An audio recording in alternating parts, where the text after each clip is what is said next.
ಸರ್ಕಾರಿ ಆಸ್ಪತ್ರೆಗಳು ಮತ್ತು ಅಲ್ಲಿ ಕೆಲಸ ಮಾಡೋ ಡಾಕ್ಟರ್ಸ್ ಆಗಿರ್ಬೋದು, ಉಳಿದಂತಹ ಸಿಬ್ಬಂದಿಗಳ ವಿಚಾರದಲ್ಲಿ ಎಡವಟ್ಟು ಅವಾಂತರಗಳನ್ನ ಓದಿ ಅಥವಾ ತಿಳ್ಕೊಂಡು ನಮ್ಮ ಸುತ್ತಮುತ್ತ ಊರಿನಲ್ಲಿ ನೋಡಿ ಸಾಕಾಗೋಗಿರುತ್ತೆ. ಬಟ್ ಈ ಊರಿನ ಜಿಲ್ಲಾಸ್ಪತ್ರೆ ಮತ್ತು ಅಲ್ಲಿ ಕೆಲಸ ಮಾಡುವಂತಹ ಡಾಕ್ಟರ್ಸ್ ಇದ್ರಲ್ಲ, ಬಹಳ ವಿಭಿನ್ನ ಸಾಲಿನಲ್ಲಿ ನಿಲ್ತಾರೆ.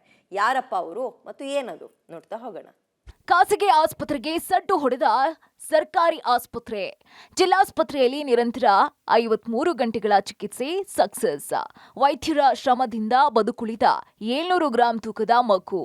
ಇತ್ತೀಚೆಗೆ ಸರ್ಕಾರಿ ಆಸ್ಪತ್ರೆ ಅಂದ್ರೆ ಮೂಗು ಮುರಿತಾ ಇದ್ದವರೇ ಜಾಸ್ತಿ. ಆದ್ರೆ ಈ ಸರ್ಕಾರಿ ಆಸ್ಪತ್ರೆ ಯಾವ ಖಾಸಗಿ ಆಸ್ಪತ್ರೆಗೂ ಕಮ್ಮಿ ಇಲ್ಲ.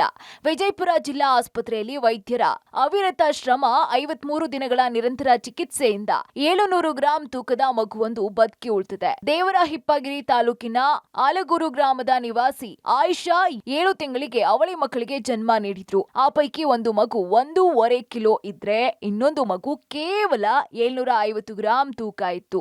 ಉಸಿರಾಟದ ಸಮಸ್ಯೆ ಹಾಗೂ ಇನ್ಫೆಕ್ಷನ್ ನಿಂದ ಮಗು ಉಳಿಯಲ್ಲ ಅಂತ ವೈದ್ಯರು ತಿಳಿಸಿದ್ರು. ಹೀಗಾದ್ರೂ ಮಾಡಿ ನಮ್ಮ ಮಗುವನ್ನ ಉಳಿಸಿ ಅಂತ ಆಯಿಷಾ ಖಾದರ್ ಸಾಬ್ ದಂಪತಿಗಳು ವೈದ್ಯರನ್ನ ಕೇಳ್ಕೊಂಡಿದ್ರು. ಒಂದು ಪ್ರಯತ್ನ ಮಾಡಿ ನೋಡೋಣ ಅಂತ ವೈದ್ಯಾಧಿಕಾರಿಗಳು ಬರೋಬ್ಬರಿ 53 ದಿನಗಳ ಕಾಲ ಆರೈಕೆ ಮಾಡಿ ಮಗುವನ್ನ ಉಳಿಸುವಲ್ಲಿ ಸಫಲವಾಗಿದ್ದಾರೆ.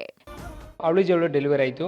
ಅವಾಗ ಒಂದು ಮಗುನ ತೂಕ 750 ಗ್ರಾಮ್ ಮಾತ್ರ ಇತ್ತು. ಮಗು ಇವತ್ತು 1650 ಗ್ರಾಮ್ ತೂಕ ಆಗಿದೆ. ಸುಧೀರ್ ಅಂಡ್ ಟೀಮಿಗೆ ಒಳ್ಳೆ ಕೆಲಸ ಮಾಡಿದ್ದಕ್ಕೆ ಸರ್ಕಾರಿ ಆಸ್ಪತ್ರೆಗಳಿಂದ ಸೇವೆ ಸಿಗುತ್ತಪ್ಪ ಅಂತೇಳಿ ಬಹಳ ಜನರಿಗೆ ಹುಬ್ಬೇರಿಸುವಂತ ಒಂದು ಸಮಯದಾಗ ನಮ್ಮ ಟೀಮ್ದವರು ಒಂದು ಟೀಮ್ ವರ್ಕ್ ಮಾಡಿ ಆ ಮಗುವಿಗೆ ಒಂದು ಮರುಜೀವ ಕೊಟ್ಟಿದ್ದಾರೆ ಅಂತ ಹೇಳ್ಬೋದು.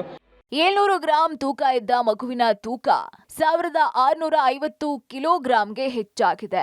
ಸದ್ಯ ನವಜಾತ ಶಿಶು ಆರೈಕೆ ಘಟಕದಿಂದ ಮಗುವನ್ನ ಹೊರತಂದು ತಾಯಿಯ ಮಡಿಲಿಗೆ ಕೊಟ್ಟಿದ್ದಾರೆ.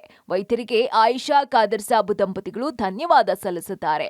ಮಗು ಜನನಾದಾಗ 770 ಗ್ರಾಮ್ ಇತ್ತು. ಇವಾಗ ನೋಡಿದ್ರೆ ಸರ್ ಹೇಳಿದ್ರು 1760 ಗ್ರಾಮ್ ಆಗಿದೆ ಅಂತ ಹೇಳಿದ್ರೆ, ಅದು ಕೆಲವೊಂದು ಜನ ಹೇಳ್ತಾರೆ ಜಿಲ್ಲಾ ಆಸ್ಪತ್ರೆ ಅದು ಹಂಗೆ ಹಿಂಗೆ ಅಂತ ಹೇಳ್ತಾರೆ. ಅಂದ್ರೆ ಇದರಷ್ಟು ನಮ್ಮ ಮಗುವಿಗೆ ಮರುಜನ್ಮ ಮಾಡಿಕೊಟ್ಟಿದ್ದಾರೆ. ಡಾಕ್ಟರ್ ಸರ್ಗೆ ತುಂಬ ಧನ್ಯವಾದಗಳು.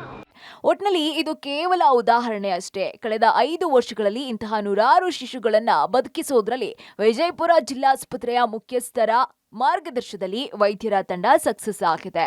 Purushottam Kulkarni, public TV.